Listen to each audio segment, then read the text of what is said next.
Tactical Masters, when it came out on the scene in August of 2022, it was a super hyped set. YouTubers everywhere were allotting the importance of this to the Yu-Gi-Oh scene, and that didn't happen. This set actually puttered out pretty quickly. Not a ton of chase cards in this pack. It didn't seem to have a big impact on the meta of the card game itself. So we're going to go ahead and dig into one, because if you just like opening cards and you like to collect the sets for whatever reason, artwork, the possible chase, this box is going for a whopping $35 I picked this up for. So pretty good price there on a booster box of cards. The artwork on front of this box features Runic Fountain, Mama Naka, the Valiants United, and the lovely Labyrinth of the Silver Castle. Those artworks stack from the back of the box towards the front of the box, with the Runic Fountain being the back art, into Mama Naka, with the foreground being the lovely Labyrinth of the Silver Castle down here in front. So again, release date August 22nd, 2022. Prices on these boxes has dipped dramatically when you take into consideration that the new set is going for about $75 a box, and this went for about $35 for this booster box. So again, pretty good deal. We all know how cards come and go. It's very possible that in the coming months, as new sets roll out, these skyrocket back in price. So if you're a collector of sealed product, it's a great time to pick up some of these and add them to your sealed collection to see where the market goes on them. There are some reprints inside of this box, but again, value of the price for future potential, it's definitely here in this box and worth it. The features of this TCG box, again, TCG is North American, OCG is Japanese. Official card game and trading card game. If you wonder what those stand for, this is a TCG variation, which is the North American variation. This is a collector rare set, so everything in here is rare or above. There are 7 cards per pack, 24 packs per box, and we will get into the list of the chase cards in this box. So the chase cards for this box, for this set I should say, are Collector's Rare, Ariana, the Labyrinth Servant, Runic Tip, lovely Labyrinth of the Silver Castle, featured on the front of the box, Droll and Lock Bird, the Collector's Rare, and Runic Fountain, the Collector's Rare. So Collector's Rare, rounding out the top of this chase list, there's a rundown from Ariana at 111, Runic Tip at 69, a lovely Labyrinth at $65, Droll Lock Bird at $54, Runic Fountain at $44, and on down the list. Welcome Labyrinth $44, Anti-Spell Fragrance $41, Trap Trick $36. So again, when you look at the value of the cards in this box, there's definitely some valuable cards in this box, for the box being priced at a whopping $35 right now. So again, if you're looking for a box to add to your sealed collection that has some future growth potential, absolutely dig into this box. It could be valuable in the future. But we're going to crack this one open and see what we can get inside. So let's get it open, see what we can find. Alright, here we go. I don't know if there's truly any card tricks in these collection boxes. I'm sure there is. Maybe we'll figure it out as we go through. You watch some other videos, they probably have what that card trick is. If not, enlighten me. Throw it down in the chat below. Leave a comment. Let me know what the card tricks are for these. But until then, we're just going to crack them open, run through them, see if we can get some of these hits. Again, Tactical Masters, $35 a box. Pretty good deal right now if you're looking to add to your collection of sealed. Astrogram, Sorcerer, Reckless Greed, Labyrinth Archfiend. Game cards we're looking for are Collector's Rares of Ariana, Labyrinth Servant, Runic Tip, Lovely Labyrinth, Droll Lock, and Runic Fountain are the chase cards we're looking for. So we're going to burn through here, see what we can find. Hopefully we can land some of those nice cards. Droll and Lock Bird. There's our first Droll and Lock Bird. This is not the Collector's Rare, but that is a very nice Droll and Lock Bird right there. Set that aside. Runic Smithing Storm. Let me have a look real quick and find out what the difference is between a Collector's Rare and a regular print. Be right back.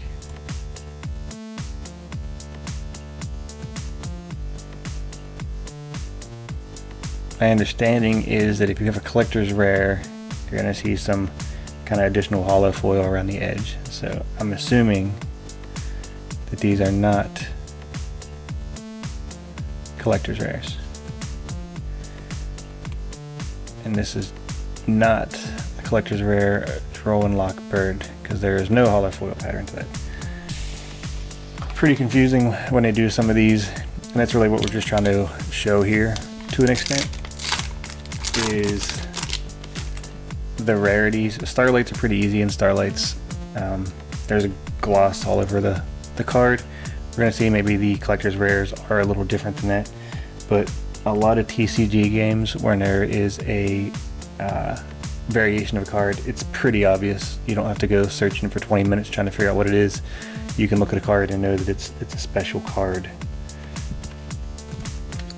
Pendulum Fusion, Runic Freezing Curses, Farewell Welcome Labyrinth, Anti-Spell Fragrance, and Lilith Lady of Lament. So that's going to be our foil of the pack, Runic Freezing Curses.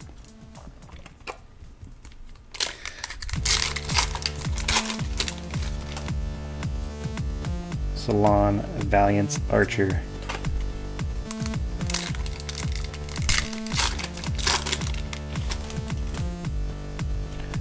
Runic Dispelling, Pendulum Switch, Labyrinth Barrage, Valiant Dominator Duke, Runic Slumber, Invader of Darkness, Runic Allure.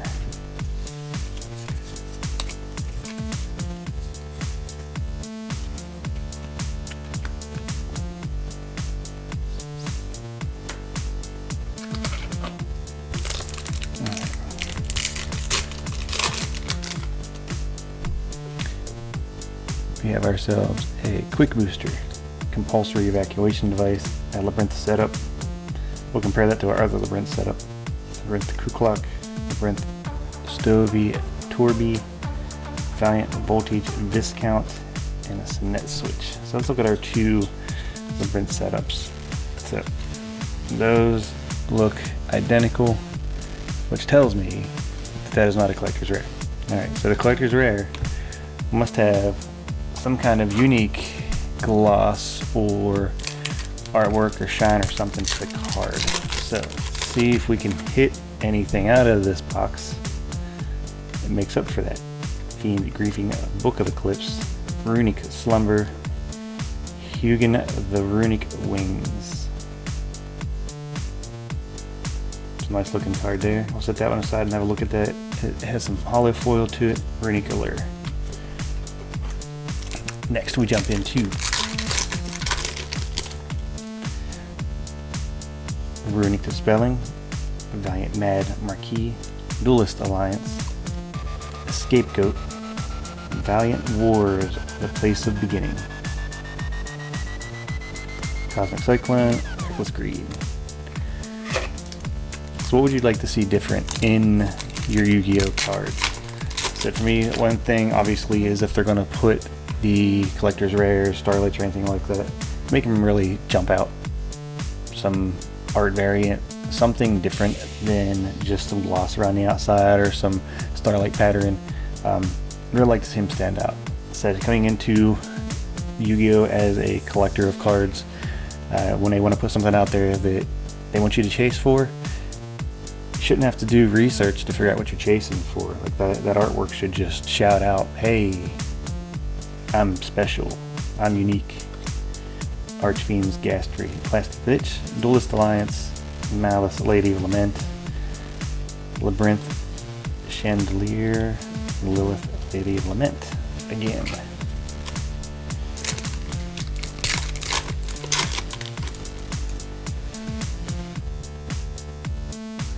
Mizuki, Fiend Griefing, Runic Golden Droplet, Anti-Spell, Farewell Welcome, Labyrinth, Absolute King Blackjack. Let's get some of these out of the way here and dig into the next pack.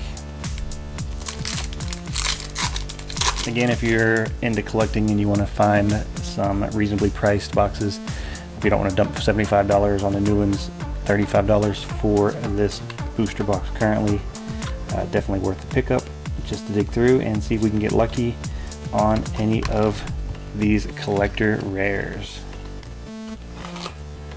So far, it doesn't look like I've had any luck, but again, as I'm looking at the card list to figure out the difference between collector's rare and the regular rare, and nothing really jumps out. It says 3D texture, it looks like it has some depth. A lot of these look like they have some good 3D texture to them, but you're also looking for apparently some shine around the outside that makes it stand out. It's really hard to figure that out. An Invader of Darkness and a Reckless Greed. So we're going to keep knocking these pack outs. We're going to see if we can manage to land at least one collector's rare out of this box that could make sense of the whole thing. Valiant Genesis Grand Duke, Farewell Labyrinth, Labyrinth Stovey Torby, Absolute King, and Labyrinth Archfiend. So this is a pretty good opening for anybody that is not familiar with Yu-Gi-Oh cards or getting into them. As you can see, some of the names are pretty difficult to read, so that could be a little bit of a difficult aspect of this card game. When you're looking at Pokemon cards and you can see back in the back, pretty obvious to read the name of the cards, read the writing on the cards. Some of these Yu-Gi-Oh cards, they're very difficult for sure to make out the name without bringing it clear up to your eyes. You have to get a kind of a glare and a shine on it to see what the card name is.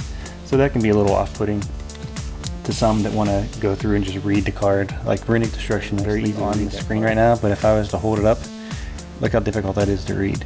And that's pretty much what it looks like in real life. It's very difficult to see the name on some of these cards. So it'd be nice for them to do some kind of adjustment to that. Obviously they're not going to. Yu-Gi-Oh's been around for many, many years. They're not going to make adjustments to that unless a lot of individuals out there start seeing that difference. We have another Droll and Locked Bird and Valiant Buster Baron. There's our foil for the pack. Lilith Lady, Archfiend. You're going to get a lot of duplicates in these collector boxes. That is one downfall of opening a booster box of collector's cards. There's a limited cards in this. I think this set has 100 cards in it. In the placing of the secret rares, collector's rares, placing of the collector's rares, it's by box, by case. So the odds of pulling multiple collector's rares out of one booster box is highly unlikely. Jiri the Runic Fangs, there's our foil, Scapegoat, Duelist Alliance, Imperial Iron Wall, and then again, one that is hard to read. You gotta hold the light to it, and you can see that it's Valiant's Voltage Viscount. But as an individual just getting into it, it makes it difficult to read the cards. It makes it difficult, honestly, to want to keep opening or buying packs of cards that just, they're not easy to read. It's a TCG game. It's a game that should be available to everyone, which it obviously is by price and whatnot. But when you have difficulty reading it, it just makes it very difficult to want to stick with it when you have other options for TCG games out there that are user-friendly on that side of it. Valiant World is our foil for the pack. Scapegoat, Serpent Switch. So let me know if you have that same problem. Maybe it's just me. There's a good chance it's just me that has that issue with these packs that I've been opening. But again, it's an interesting way to look at it when it's very difficult to read the name without having to bring it straight up to your eyes or have to wear a pair of glasses or shine it so light hits it in a certain angle. I don't want to have to do that every time I open a pack. I want to be able to open a pack and read a card. Fiend, Griefing, Fair Welcome, Labyrinth, Trap Trick, Runic Tip. There we go. A Runic Tip Gold Writing. So there's our Runic Tip. Again, as far as I'm aware, this is not the collector's rare. I almost have to pull another Runic Tip just to see if it's the same or different, because it is incredibly difficult to understand the rarities in Yu-Gi-Oh! If you go look up Yu-Gi-Oh! Rarities, there's entire articles explaining Yu-Gi-Oh! Rarities and what a Yu-Gi-Oh! Rarity is and how to chase it, and it just should not be that difficult.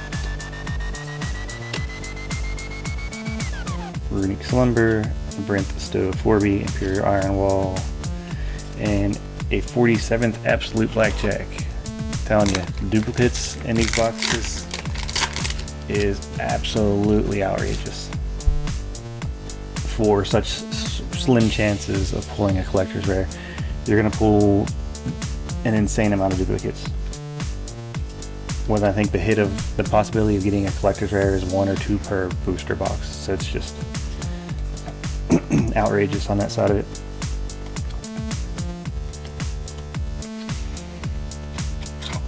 And I think this one that I just pulled, this Valiant Genesis Grand Duke, it's like the 3rd or 4th one I pulled out of this box. So obviously you can pull duplicates of the foil cards. You just can't pull duplicates of the collector's rares, which, you know, if you want people to really chase after your boxes, make them truly random. Make it to where, you know, you can get those god boxes. Runic Golden Droplet.